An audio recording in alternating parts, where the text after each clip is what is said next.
At the very start of this case, we step into a tense courtroom where Judge Ark Washington is already dealing with a probation violation that quickly exposes deeper issues than just missed classes. Shania Williams is back in court, not just for failing requirements, but for repeated behavioral concerns that are now seriously testing the patience of the system. What makes this case intense is that she is already inside a rehabilitation program designed to correct behavior. But instead of progress, the court is seeing disruption, resistance, and frustration. The question immediately becomes, is she struggling to adapt or refusing to change altogether? And more importantly, how far should the court go before switching from support to punishment? Ms. Williams, we talked a little bit about what happened with the MRT program here and how it's going now. She's enrolled with the MRT through the PATS and it sounds like it's going better.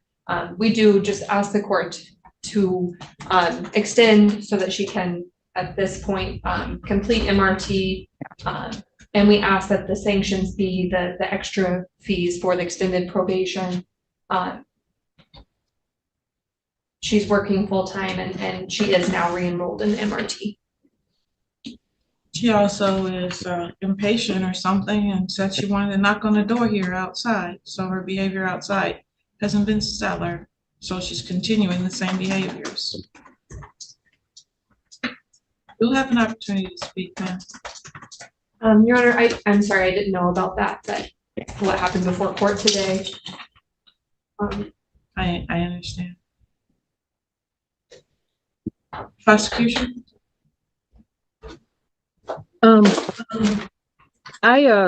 It looks like obviously we got this update just last Friday from Agent Johnson. So it sounds like not only she has, I don't know what the what am I trying to say? I don't know how often each session is conducted. So I'm assuming that the fact that she started on July 25th and has 3 done is keeping up with the appropriate pace, I guess. We're asked. Ms. Johnson, is that correct? I mean, if she started back on July 25th, is she completing them on a regular basis?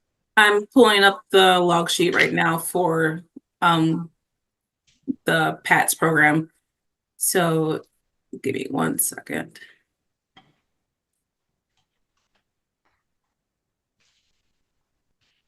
So the attendance session says that for August 1st, she did her pyramid session, 8:15.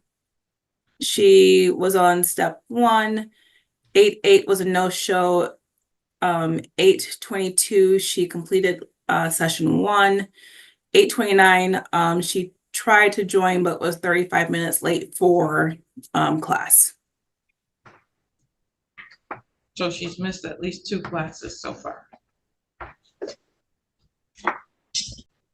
Thank you, Agent Johnson. And that's why I really wanted to ask, because I didn't want to assume that everything was smooth sailing just because she was in the class, because she's, kind of had some struggles technically being in the class before. So I don't have an issue with the recommendation, but I hope that Ms. Williams understands that she can't obviously drag this out and miss class or come to class late and sort of have issues, because she'll end up right back with additional violations if she ends up being discharged from this class, due to that. I didn't know about her behavior in court. Miss Williams has displayed some impulsive types of behavior since the underlying cases, quite frankly, that she's here on probation on. So I know that at the last hearing, she said, it's not like I'm a rude type of person, but I don't think that she really gets it. I think MRT is supposed to be addressing this exact sort of thing, but obviously she hasn't, been able to engage in it, I think, on a level that's going to help with that, because that's why we're here too. So I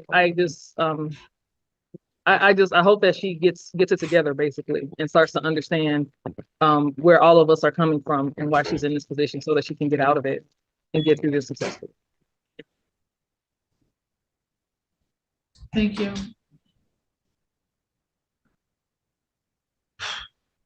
So as I look back over the sequence of events that occurred for being discharged from the MRT program. Here we get a major turning point in the judge's analysis. The court doesn't just focus on missed attendance. It highlights a pattern of disruption so severe that even the MRT program itself was impacted. The judge points out something critical. This is a structured behavioral program meant to teach discipline and accountability, yet the participant allegedly disrupted it to the point where the session environment collapsed. That's not a small violation. That's system-level failure behavior. The emotional weight here is important because the court is essentially saying, this isn't just non-compliance, this is resistance to correction. So the real question becomes, when someone disrupts even the program designed to help them, what options does the court realistically have left? More chances or immediate consequences? Which she missed. Shows up to court and decides that maybe she should knock on the court's door, I guess, to expedite matters so that she could come into the courtroom. You're here now, ma'am. What would you like to say? I would like to say on my behalf, I'm not a problematic young woman. I'm not, and I'm ready to put all this behind me. I have been here for 2 hours, not saying nothing runs on my time, but it was just like very inconvenient because I got a lot of stuff to do. And with that being said, I appreciate you for seeing me today, and hopefully everything go as planned.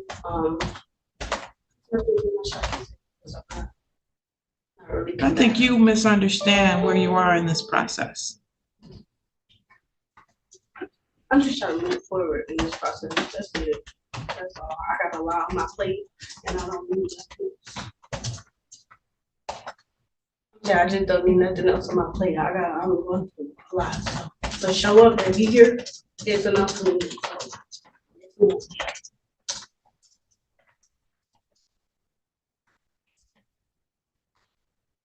I think she's very confused. yes. Williams did, I know that doesn't address what happened here today. Ms. Williams did say she felt like, and this is not an excuse, it's something she's working on. She felt like she had a conflict kind of relationship-wise with the coordinator of the program here, but she said that's something she's also learning, is that you can feel that way, but you still have to behave in a certain way. And so that's something she said she's working on right now, is even when you feel maybe like you're not interacting with someone, that doesn't give you the excuse to displace, the behaviors that she did at the session, thereby disrupting it. I do think she understands now that this isn't going away and the consequences are just going to get worse. So I hope that she won't miss any further sessions. I hope that she'll comply with her new MRT program. The sessions that she has been to, she said, have gone well. So I would just ask the court for maybe a final chance to see that she doesn't miss any more sessions. She doesn't show any more disruptive behavior, and shows to the court and probation and everyone really on this case that she's taking this seriously and trying to learn from it.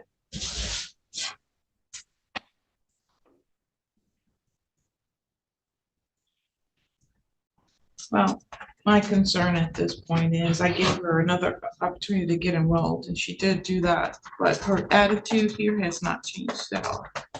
And even in talking to me, she just doesn't get it. So I think some jail time will help her to understand what a real inconvenience is. Because her thinking that she can show up to court for a sentencing date and feel as though she's inconvenienced is so out of touch with. This is the moment where the tone of the courtroom shifts dramatically.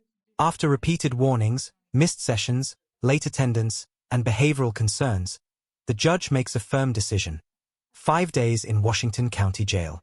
Importantly, this isn't just punishment. It's framed as a reality check. The judge explicitly states the goal is to make the defendant understand the difference between inconvenience and consequences. That distinction is key in probation violation cases. Courts often escalate from treatment to short custodial time when behavior doesn't align with rehabilitation expectations. But emotionally, this moment is heavy, because the defendant pushes back, expressing frustration, claiming life pressure, school, and job risk. That raises a tough question for viewers. When someone feels overwhelmed, Does that justify repeated non-compliance, or does responsibility still come first? Jail. And then after that, you're gonna continue on your probation. And then if you still don't do it, what's gonna happen is you're gonna do more jail time. Do you understand? Because this 5 days is just a touch of what jail is like. So that maybe you can understand the difference. Ms. Johnson, all due respect, jail time is not helping me. My name's not Ms. Johnson. It's just not helping me. All due respect, woman to woman, it's not, jail time, it's just not helping me. I lose my job, I have school, everything just falling to pieces. It just wouldn't help. Me going through my classes, it's gonna take longer. It's just like putting me in jail for 5 days, that's all it's doing. I've been in jail 10 days, I don't like it there, I don't wanna be there. So you're saying it's not enough time is what I hear No, you I'm saying. just saying, I don't. Because you didn't learn anything when you were in jail. So 10 days apparently didn't teach you anything. I do, it do. It did, because what happened is you got out and you actually basically chose to not listen to the facilitator in a program that you went in so you could be a better person. I'm in another program, the first program. I know you're in another program. Yes, ma'am, the first facilitator, we kept bumping heads as a. No, that's the problem. See, you think you're bumping heads. You're not bumping heads. You're there to listen. There's no bumping heads. You don't control anything. That's the problem. You think you do. I don't want to control nothing. I'm in a court system. This is a court system. It's like, y'all just keeping me here. I don't want to be in this predicament no more than I already am. The woman that I was dealing with, now the facilitator, I'm not saying we were bumping heads, but we wasn't having a good communication, which is, as a young woman. We're probably not having one right now, are we? I mean, I remove my feelings and everything, but I'm pretty sure that we hear one another out, but I'm not trying to be overheard or nothing. No, ma'am. I just got so much going on, and it's like, you're not hearing what I'm saying. It's like I'm hearing everything you're saying, but you don't understand the context of it. And the problem is, we all have a ton of things going on, but we don't behave the way you behave. And you think that you can control it. And the only thing you can control is your own words and your own actions. And that's what you need to learn to control.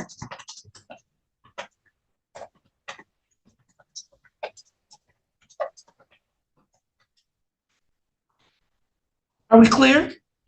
Yes, Ms. Washington. Yes, ma'am. You're gonna go to the rest of these classes? Yes, ma'am. Because if you don't, I'm not hearing any excuses, okay? If you don't go to the classes, if you get kicked out, I'm gonna give you jail time. And then you're gonna come back and you're gonna have to start over. Do you understand? Yes, ma'am.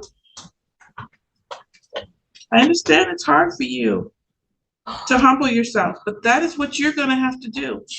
Not just in court, but in life. I'm listening to you. I'm listening.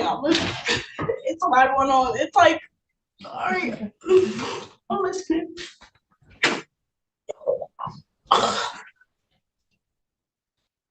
I'm very uncomfortable and I'm listening and I understand. I know you're very uncomfortable. So it just, love is working right now. So I know you're very uncomfortable.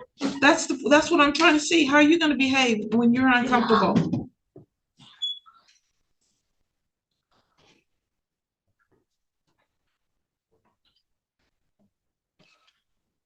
You think I'm trying to make you comfortable? I'm not. Yes.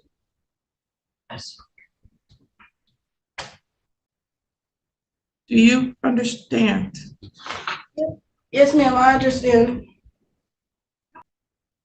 I'm gonna extend your probation in this case for 1 year. You're gonna do 3 days of community service.